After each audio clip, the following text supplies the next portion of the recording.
O segundo risco que a gente corre é o de compartimentalizar, fragmentar a vida comunitária da igreja.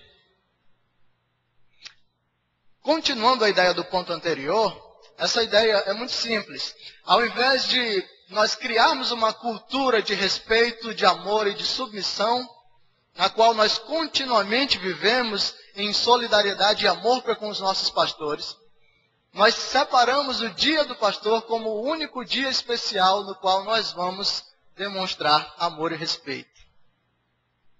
Não é isso que a Bíblia ensina para nós. Essa vida de amor, comunidade, de respeito, de submissão precisa ser algo contínuo e constante. Não é só o dia do pastor que faz isso. Em terceiro lugar, um risco já no outro extremo, é o risco da idolatria.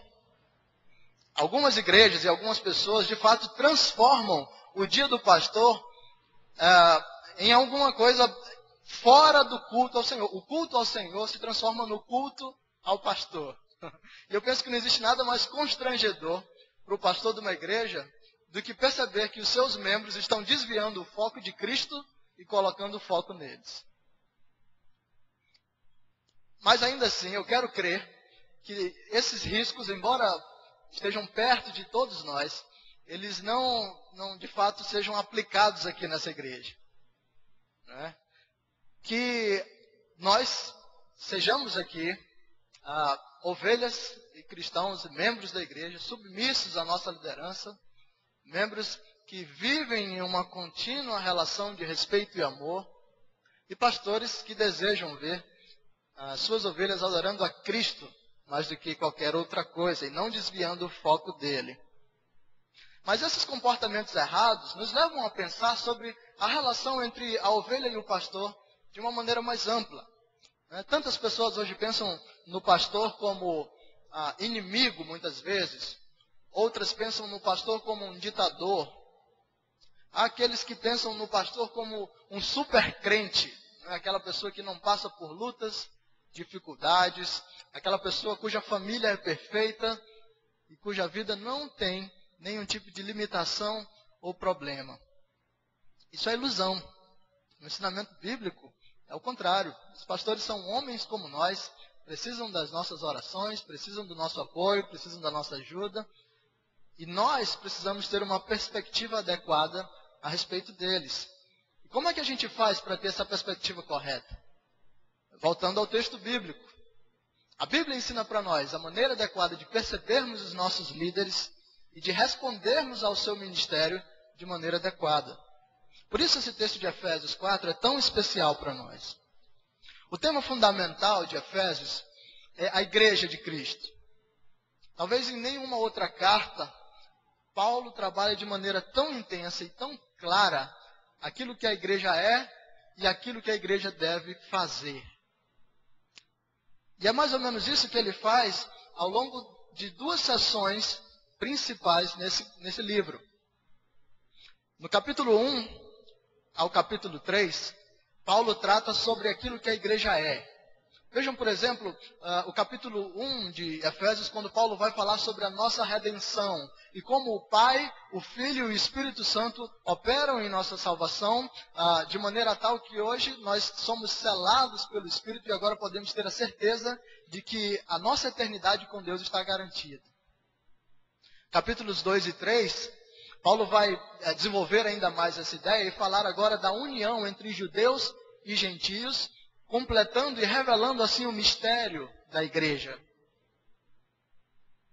E é interessante que Paulo desenvolve ainda uma outra linha, que é sempre aliado a um ensino doutrinário. Paulo apresenta uma oração e um pedido. Vejam, por exemplo, do capítulo 1, do versículo 1 até o 14, ele está ensinando a respeito da doutrina da salvação, da redenção dos cristãos. E a partir do versículo 15, ele vai fazer uma oração para que os cristãos sejam fortalecidos no Senhor, para que eles possam compreender essas coisas verdadeiramente e dar glórias a Deus. A mesma coisa em Efésios 2 e 3.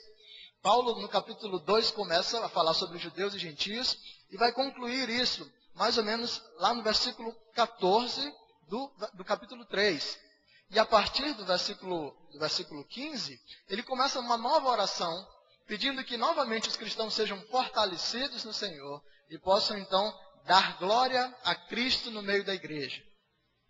Bom, isso já ensina para nós um princípio interessante, que é o princípio de que a doutrina, ela sempre leva à devoção. A base doutrinária que nós recebemos aqui na igreja, o ensino que nós temos na escola dominical e o ensino que nós temos aqui por meio da pregação da palavra, deve produzir em nós corações quebrantados, corações contritos e corações extremamente apaixonados por Jesus. O ensino doutrinário, e nós que somos batistas muitas vezes nos orgulhamos muito da nossa sã doutrina, ele não deve funcionar apenas para aumentar o tamanho da nossa cabeça, da nossa mente ou do nosso conhecimento intelectual das coisas. Mas ele deve descer para o nosso coração e produzir em nós uma vida piedosa, uma vida dobrada diante do Pai, uma vida de amor, de santidade. A doutrina sempre leva à devoção. E assim, após a base doutrinária que Paulo deu, do capítulo 1 ao 3, ele chega no 4, no texto que nós lemos, e ele vai fazer o primeiro pedido dele para a vida prática da igreja. Por isso, todo esse texto que nós lemos, ele deve ser entendido na perspectiva da unidade. O tema principal de Paulo aqui é a unidade da igreja.